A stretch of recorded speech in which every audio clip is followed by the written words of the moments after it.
exercise, which began this morning, targets more than 200 clinics, laboratories, maternity homes, and other healthcare centers operating without proper authorization from the regulatory agency.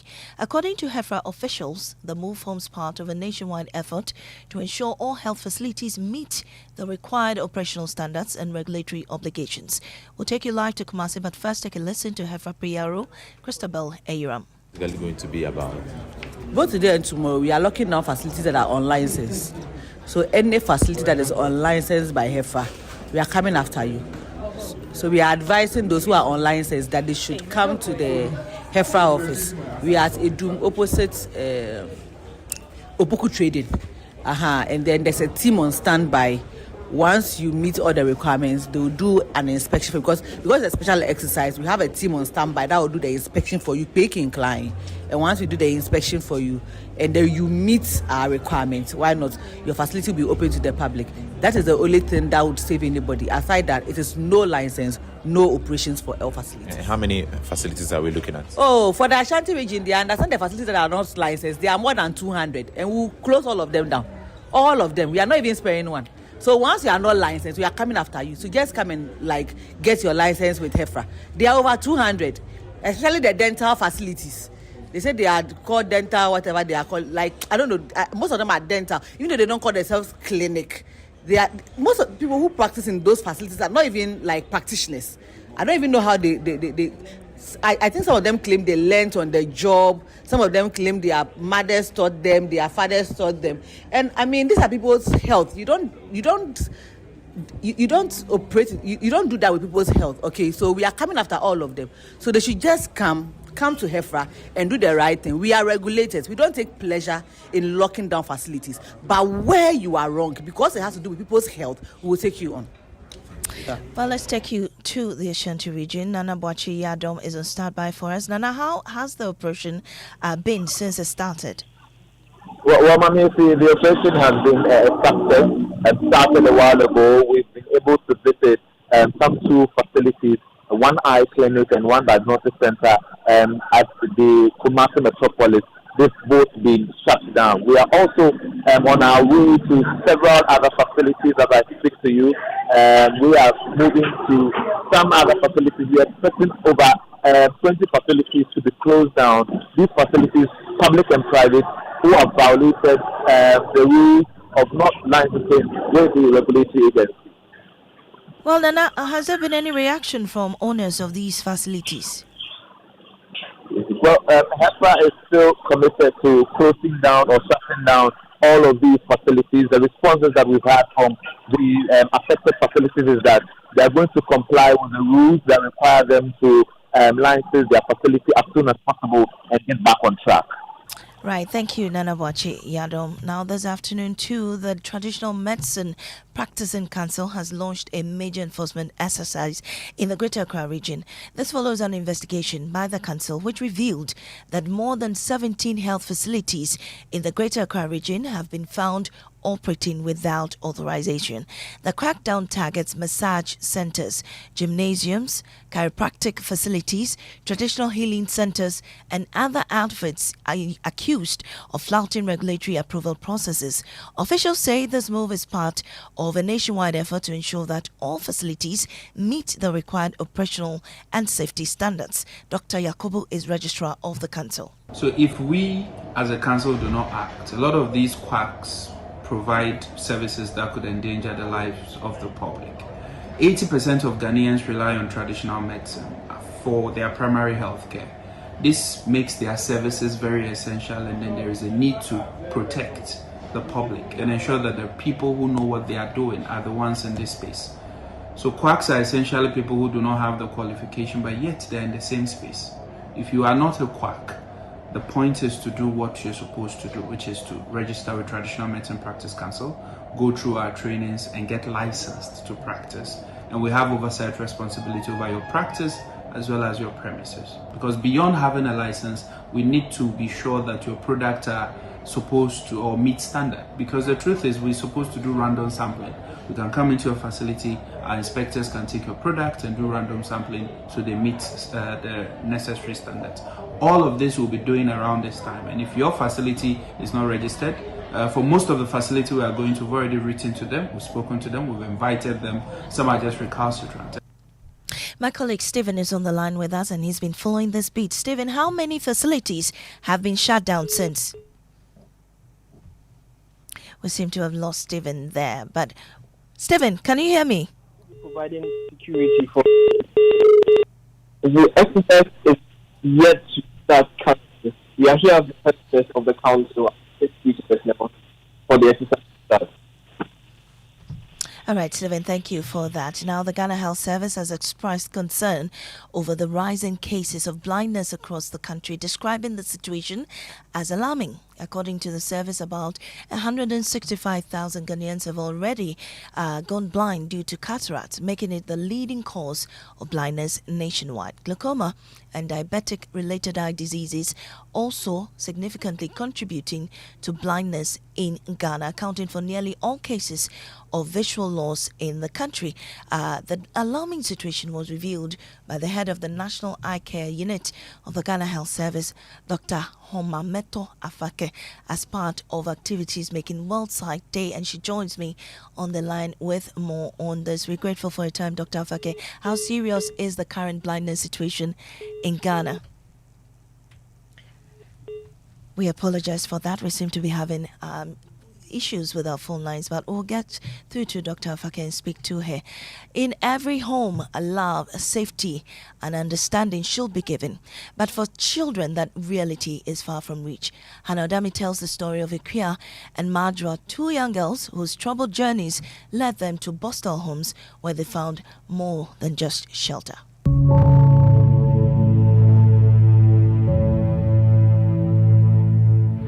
My name is Ikria. I'm 19. I've been here for 3 years. I'm Madra. Please, I'm 17.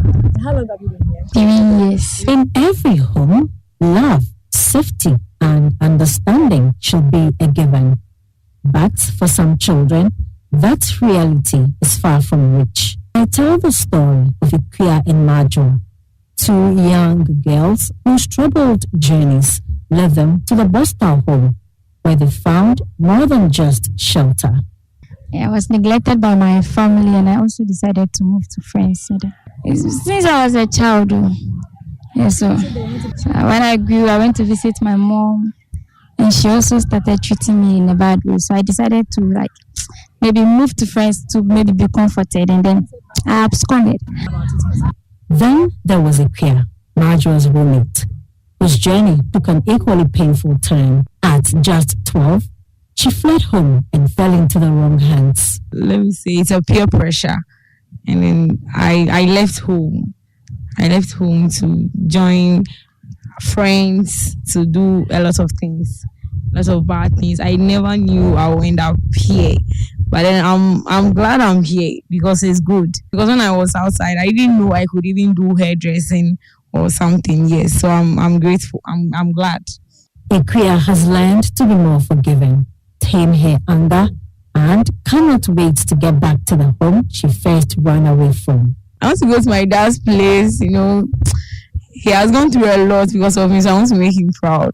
Okay, first of all, when I go home, I'll apologize to him, say sorry to him, and then promise him I'm going to do something great for him to make him happy, and then for myself to fulfill my purpose in life. And then, yeah. Through therapy, they have learned to confront their past. With the help of caring staff and supportive peers, they have healed. Ikria and Madra are grateful for the turnaround. When it comes to character information, I was taken through counseling. I was taught how to endure. Because I didn't know how to endure. So I was taught, and then I was taught how to ignore certain things. And then maybe you stepping on my toe, and I'll be like, hey, now hear me say, sometimes I go hear me say now. I was taught not to do that. It's not good. So I've changed. I've changed a lot. And school, I'll be going back to school too. For Joy News, I am Hannah Odam. And this is the Midday News here on Joy 99.7 FM. We'll take a break. We return with sports, and also Health Minister assures unpaid nurses and midwives of salary arrears clearance by November. Cabinet has approved that with immediate effect, starting from November, the Minister for Finance must pay them. Also, want a roof to withstand harsh weather conditions, regulate indoor temperatures, and reduce energy cost? DPS Industries is the best choice. They will be at the Ecoban Joy News Habitat Fair, which is just 10 days away. We are also going to educate. There's a notion that roofing is a one-size-fits-all. So we'll have our professionals there to educate people on the types of roofing depending on your area or where your building is. When I wake up in the morning, I brush my teeth with Kale Charcoal toothpaste. This gives me confidence all day. Smile showing my beautiful white teeth because I don't have cavity thanks to Kel Charcoal toothpaste for its natural charcoal properties. In fact, we are like twins. I can't go without my Kel Charcoal toothpaste. That be why I dey use Kel Charcoal toothpaste morning and night when I dey go bed safe. It dey make my teeth white when it dey comot every scent from my mouth inside. My confidence level dey go up, so I dey show my 32 teeth all.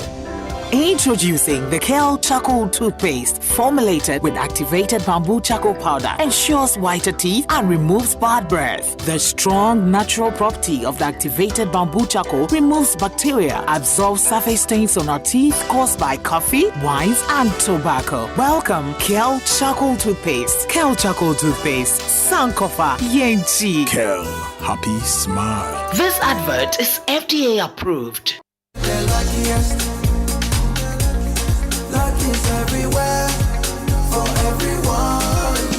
This year is going to be sweet. I don't just feel it, I know it, because the Luckiest Season 3 is back. And I'm about to show you how to grab your golden ticket. Just dial *712# and follow the prompts to purchase your ticket. Or go to theluckiestafrica.com, hit community tickets, and pick your lucky number. Or let the system do its magic. Choose how much you want to spend from 1 to 5,000 Ghana cedis. You can even buy a ticket for someone else. Be someone's hero. Payment? Easy. Mobile money in Ghana or card if you're international. One ticket can turn 1 CD into 500 times more. That's maths we love. Or your community go win 10 times more. So let's get lucky together because luck is everywhere. October.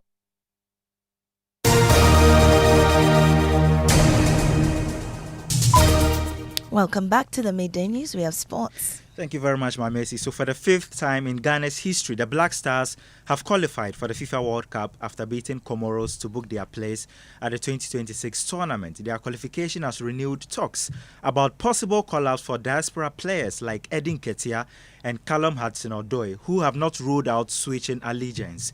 But former GFA Communications Director Sani Dara says only players who have shown real commitment to Ghana should be invited. I was a personal advocate for Kevin Prince Boateng to play for the Black Stars. Do you realize that he never played in the AFCON qualifiers? And for that reason, I think that we must now attach some level of pride and some level of love if someone wants to play. Yes, we must get our best available players, but they must pass that commitment test. This is not a club side. This is a country. People must not take us for granted. Just because you want to play for the World Cup, you choose to play for Ghana, and then afterwards you pick and choose which matches you want to play for. That I'm not for. That's the former communications director of the Ghana Football Association, Ibrahim Sani Dara. Right, Vice President Professor Nana Jane Opoku-Agyeman has issued a declaration of war on illegal mining known as Galamsey, revealing that government is working on a landmark legislation to completely outlaw mining in Ghana water bodies and forest reserves. Speaking to the Ghanaian community in Belgium during the Global Gateway Forum in Brussels, Professor Opoku-Agyeman noted that illegal mining has become a national catastrophe, eroding the very foundation of our existence. So disturbing. All of us, especially my fellow women, we know what it takes to bring a child into the world. We know sometimes they are differently abled, but where we know that the challenges have been caused by things we can change, it can be even more painful. So it is not something that we take lightly at all. We've been mining gold forever. How come all of a sudden all our waters were polluted. The water sources are normally in our reserve portions, and that's the reason why those areas are reserved forests. Now, when you give that to some who can even will it to his family, you don't know what I'm talking about. So it becomes a family property. How do you stop that water, that source? Health Minister Kwabena Kando has announced the government will clear all outstanding salary arrears owed to nurses and midwives by November.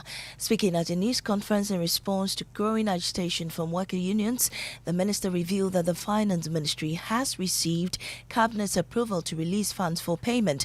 Convener of the Coalition of Unpaid Nurses and Midwives Association, Stephen Kwejo Tichwa, has expressed excitement following the Health Minister's assurance to clear their 10-month salary arrears by November. Let's listen to the Health Minister. Ladies and gentlemen, as I speak to you now, that about 6,500, that will add up to the 7,000 already being paid, making 13,500. That allowance, that's over 6,000.